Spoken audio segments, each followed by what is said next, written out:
Halo, assalamualaikum warahmatullahi wabarakatuh. Welcome to this video. Before we continue, make sure you already filled in the attendance list. Sebelum kita lanjutkan ke materi ini, pastikan kamu sudah mengisi daftar hadir terlebih dahulu. And today we will continue our last material about expressing intention. Dan hari ini kita akan melanjutkan materi kita kemarin tentang expressing intention atau ungkapan niat. And hello, this is Kumala, your English language teacher. You can find me more at this YouTube channel. Pastikan kamu udah like, udah subscribe, dan kalau bisa kamu share ke teman-teman kamu atau sosmed kamu supaya kanal YouTube ini making more progress. Oke? Kita lanjut ke bagian kedua dari materi expressing intention. Ya, kalau kamu belum mengikuti video sebelumnya, pastikan kamu tonton dulu, kalian pahami, karena di sini nanti saya akan mengulaskan sedikit-sedikit saja. Yang saya tekankan di sini adalah materi yang belum saya sampaikan, ya. Oke, kita lanjut saja. Seperti yang saya sudah jelaskan di video sebelumnya, expressing intention atau ungkapan niat itu pada dasarnya adalah harapan atau rencana yang belum dilaksanakan. Jadi dia baru dicanangkan untuk dilaksanakan di masa depan. Jadi ini konteksnya adalah masa depan, ya. Nah, expressing intention itu sendiri tujuannya itu sebenarnya ada dua, dan ini sudah saya jelaskan di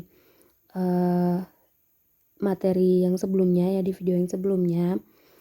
Itu yang pertama adalah untuk mengungkapkan kehendak atau keinginan. Intinya adalah itu, untuk mengungkapkan kehendak atau keinginan. Nah, untuk rumusnya, ini adalah rumus yang saya jelaskan di minggu sebelumnya, yaitu rumus untuk penggunaan will atau akan. Rumusnya adalah subjek ditambah will ditambah bare infinitive. Bare infinitive itu adalah verb 1 atau kata kerja 1 ditambah tanpa to, kemudian baru ditambahkan objek. Kemudian yang kedua adalah untuk mengungkapkan prior plan atau kegiatan yang sudah direncanakan sebelumnya, sebelum diomongkan gitu, ya. Nah, ini biasanya ini merujuk pada penggunaan be going to, ya. Rumusnya adalah subjek ditambah to be am is are, ditambah going to, ditambah bare infinitive atau verb 1, kata kerja 1 tanpa to, baru objek. Ini sudah saya jelaskan di video sebelumnya, jadi saya akan ulas sedikit-sedikit saja, ya. Saya lebih menekankan pada ungkapan-ungkapan yang biasa digunakan untuk menyampaikan niat selain will dan be going to. Oke. Untuk mengungkapkan niat ada beberapa idiom atau frase atau ungkapan-ungkapan expression yang bisa kamu pakai. Ya, beberapa diantaranya adalah yang saya tunjukkan di slide ini. Ada I'm planning to, saya berencana untuk. Kemudian ada I will make an effort to, saya akan berusaha untuk. Kemudian ada juga I'm thinking of, saya sedang berpikir untuk. Kemudian ada I have every intention of, atau it is my intention to, saya berniat untuk.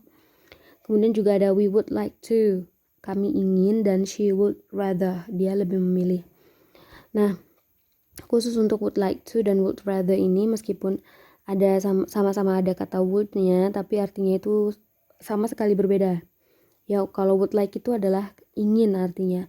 Kalau would rather itu artinya adalah lebih memilih.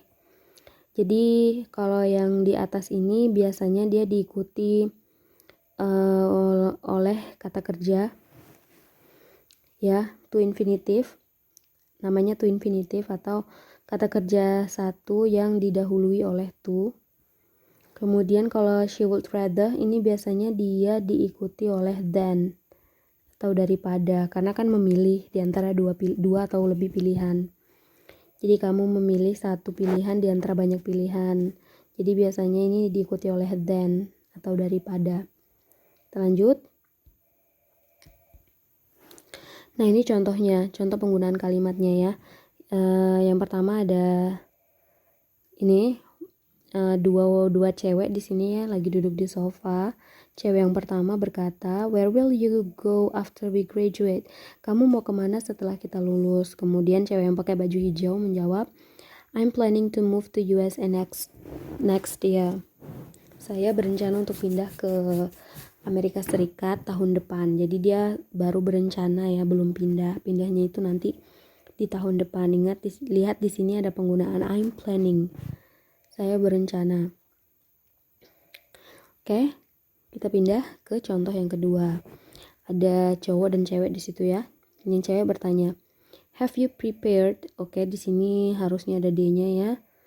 "Have you prepared a gift for Alex?" Kamu sudah nyiapin kado belum untuk Alex? Kemudian si cowok menjawab, "I'm thinking of buying him a pair of shoes." Saya sedang berpikir untuk membelikannya sepasang sepatu saja. Tuh.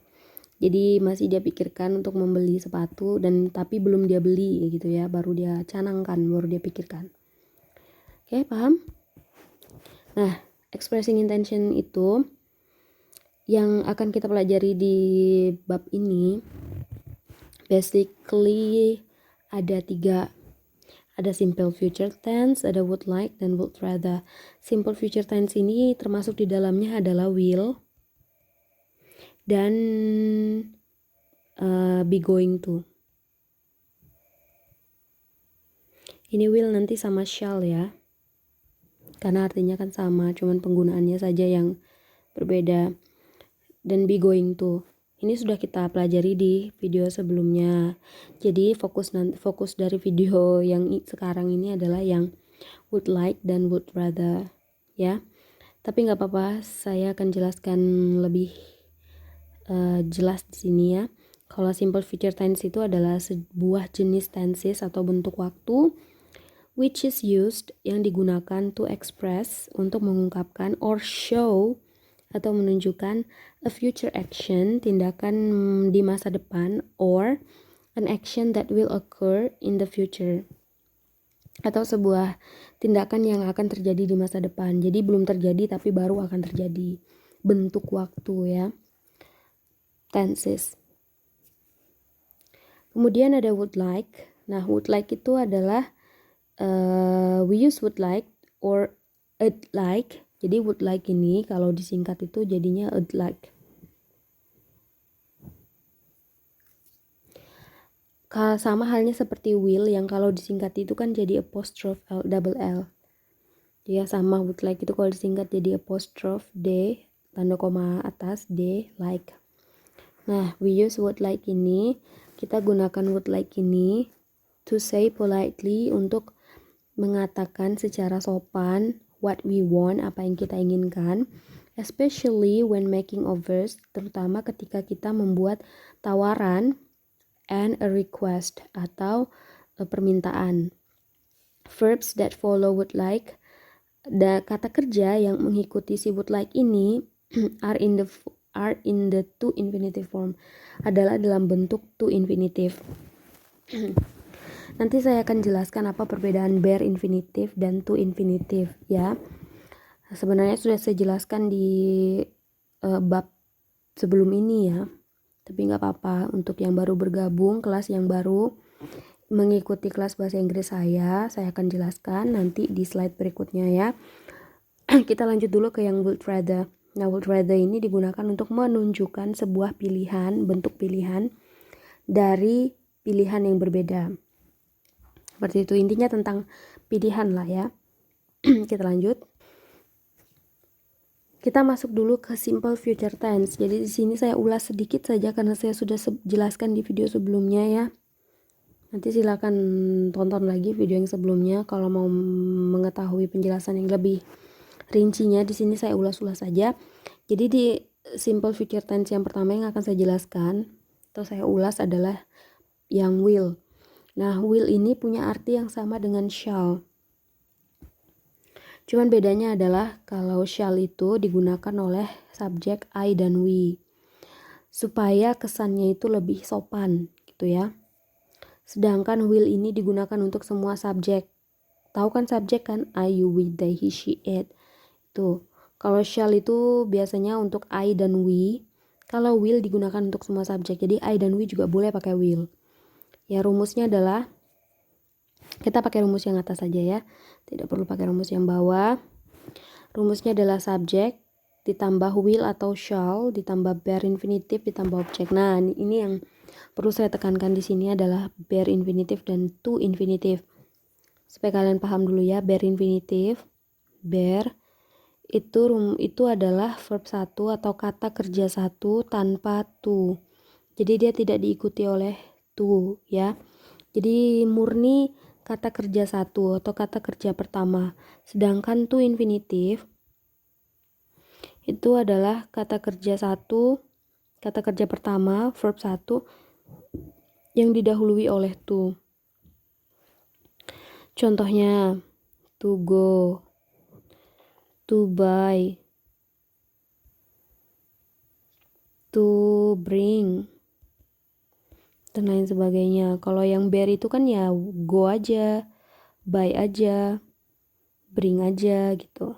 Tidak ada to-nya ya. Sampai sini paham?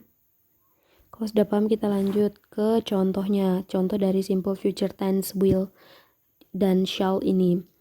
Jadi di situ ada cewek yang pakai baju kuning dan cewek yang pakai baju merah. Cewek yang baju kuning bertanya, "Are you busy? Kamu sibuk nggak?" Terus cewek yang pakai baju merah menjawab, "Yes, I shall pick my mom up from work. She just called me." Si cewek yang pakai baju merah menjawab, "Ya, aku akan menjemput ibuku dari tempat dia bekerja. Dia baru saja menelponku." Kita di sini saya jelaskan dulu kalimatnya ya. Jadi di sini yang kita highlight adalah I shall pick my mom up from work. Karena di situ ada ciri dari penggunaan shall-nya, yaitu shall inilah simple future tense shall. Nah, I-nya ini adalah subjeknya ya. Kemudian kita masukkan shall-nya. Kalau mau pakai will ya silahkan pakai will di situ, shall-nya diganti saja dengan will. Kemudian kita masukkan bare infinitive-nya yaitu pick. Kemudian objeknya my mom up from work, itu objeknya ya. Gampang kan? I shall pick my mom up from work, subjek ditambah shall ditambah bare infinitive ditambah objek. I adalah subjeknya, kemudian masukkan shall atau will-nya, kemudian masukkan bare infinitive-nya atau kata kerja pertama tanpa to-nya yaitu pick, kemudian objeknya. Oke, kita lanjut. Untuk simple future tense yang kedua adalah be going to. Ya, be going to. Be-nya ini bisa am, bisa is, bisa are, tergantung subjeknya. Tergantung are you, we, they, he, she, it-nya.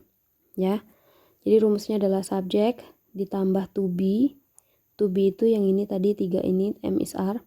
Baru ditambah going to, ini sudah pasti. Maksudnya ini sudah permanen di sini going to-nya. Kalau be going to, rumusnya itu memang sudah seperti itu ya. Harus ada going to-nya. Baru kemudian dimasukkan objeknya. Kita langsung masuk saja ke contoh. Jadi situ ada 2 cewek lagi ya, yang baju merah dan yang pegang kopi dan yang pegang HP. Yang pegang kopi bertanya, "Do you have plan this weekend?" Kamu punya rencana akhir pekan ini? Kemudian si cewek yang pakai baju merah yang pegang HP menjawab, "Ya, I'm going to watch F1 Grand Prix." Ya, aku mau nonton F1 gitu. Kita lanjut bedah kalimatnya. Ada I am going to watch F1 Grand Prix. Kita lihat ya. I ini adalah subjeknya. Kemudian kita masukkan to be-nya. Subjeknya, kalau subjeknya I maka to be-nya adalah am. Kemudian kita masukkan going to. Going to ini sudah pasti ya. Kalau memang mau pakai be going to ya going to-nya harus ada. Kemudian kita masukkan bare infinitive-nya atau kata kerja 1 tanpa to-nya yaitu watch. Baru kita masukkan objeknya F1 Grand Prix. Ada yang suka F1 di sini? Oke, kita lanjut. Nah, kita masuk ke would like. Kalau tadi simple future tense-nya sudah ya, will, shall, dan be going to. Sekarang kita masuk ke would like. Would like. Rumus dari would like itu gampang saja, yaitu subjek ditambah dengan would like ditambah to infinitive. Nah, to infinitive ini adalah verb 1 yang didahului oleh to. Yang seperti saya bilang tadi ya, to go, to buy, dan lain sebagainya. Pokoknya kata kerjanya itu diikuti oleh to, ya. Oke, kita lanjut. Langsung masuk ke contoh saja ya, supaya tidak terlalu panjang videonya. Di situ ada cewek dan cowok. Yang cewek berkata, "Sam, I would like to have ice cream and some snacks."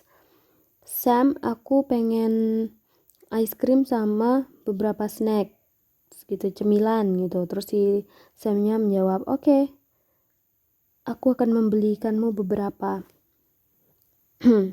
Kira-kira mana kalimat yang menunjukkan niat di sini?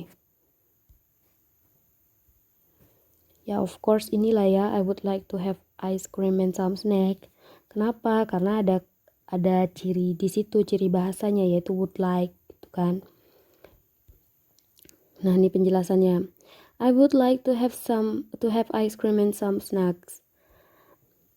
I ini adalah subjeknya, kemudian kita masukkan would like-nya. Would like-nya kita masukkan ya. Kemudian to infinitive atau kata kerja satu yang didahului oleh to. Masukkan aja to have kan. Kemudian nih objeknya ice cream and some snacks. Gampang kan? Kita lanjut. Nah, kita langsung masuk ke would rather atau lebih memilih gitu ya. Rumusnya adalah subjek ditambah would rather ditambah bare infinitive. Nah, hampir sama sebenarnya seperti would like, cuman kalau would like itu dia diikuti oleh to infinitive. Ingat ya, kalau would rather itu dia diikuti bare infinitive. Biasanya nanti di sini juga dia diikuti oleh than atau daripada. Ya. Karena dia kan perbandingan di antara dua hal gitu ya. Kalau would rather itu hanya digunakan untuk situasi yang menunjukkan beberapa pilihan. Jadi dia digunakan untuk situasi yang meminta kamu untuk memilih gitu. Kita langsung lanjut saja. Oke, ini contohnya. Jadi ada cewek yang lagi video call sama cowok gitu ya. Dia berkata, cewek yang berkata dulu ya, Alex says he'll move out to an apartment next month. What do you think? Alex bilang dia akan pindah ke apartemen bulan depan. Menurutmu gimana? Terus si cowok menjawab, I would rather stay in this boarding house. It's a lot cheaper. Kalau kita perhatikan di sini ada dua kalimat ya yang menunjukkan intention. Yang pertama adalah he'll move out. Dia akan pindah. Kemudian ada I would rather stay. Saya lebih baik tinggal di kosan ini karena lebih murah gitu. It's a lot cheaper. Cuman yang mau kita bedah lebih lanjut itu adalah I would rather-nya. I would rather stay in this boarding house. Kita kembalikan saja ke rumusnya ya. I ini adalah subjeknya, kemudian kita masukkan would rather-nya, lebih baik gitu, lebih memilih. Lebih baik atau lebih memilih sama aja artinya. Kemudian kita masukkan stay-nya sebagai bare infinitive. Kata kerja pertama tanpa to-nya kita masukkan stay. Kemudian kita masukkan objeknya. Ya. Kita lanjut. Oh ya, sudah selesai ternyata. Okay, thanks. Any question, you can find me at WhatsApp group or Google Classroom. Kalau ada pertanyaan silakan sampaikan di grup ya dengan sopan. Kalau pertanyaannya sudah jelas jawabannya jangan ditanyakan lagi ya, kayak Bu, absennya di mana, Bu? Tugasnya apa, Bu? Gini-gininya apa? Linknya adanya di mana? Itu nggak usah ditanyakan lagi, pasti sudah saya jelaskan instruksinya apa ya. Jadi kalau kalian buka Google Classroom, sebelum kalian buka materinya itu, bacalah dulu instruksinya ya nak ya, supaya ibu nggak capek jawabin. Oke, nah untuk exercise-nya atau tugasnya, kalian masuk saja ke description box yang ada di bawah ya, description box-nya dibuka. Kemudian kalian klik link provided based on your class. Kalian klik saja link yang sudah saya sediakan berdasarkan masing-masing kelas ya. Kalau misalkan kamu kelas 10 TKRO, kliklah link untuk 10 TKRO. Jangan buka linknya 10 KKK, misalkan kayak gitu ya. Salah pula, Anda ada pula nilaimu di situ. Passwordnya sama untuk semua kelas yaitu intention, pakai huruf kapital. Kemudian jawab pertanyaannya. Ya, hanya 5 soal saja. Okay, I think that's all. See you in the next video. Have a good day. Bye. Wassalamualaikum.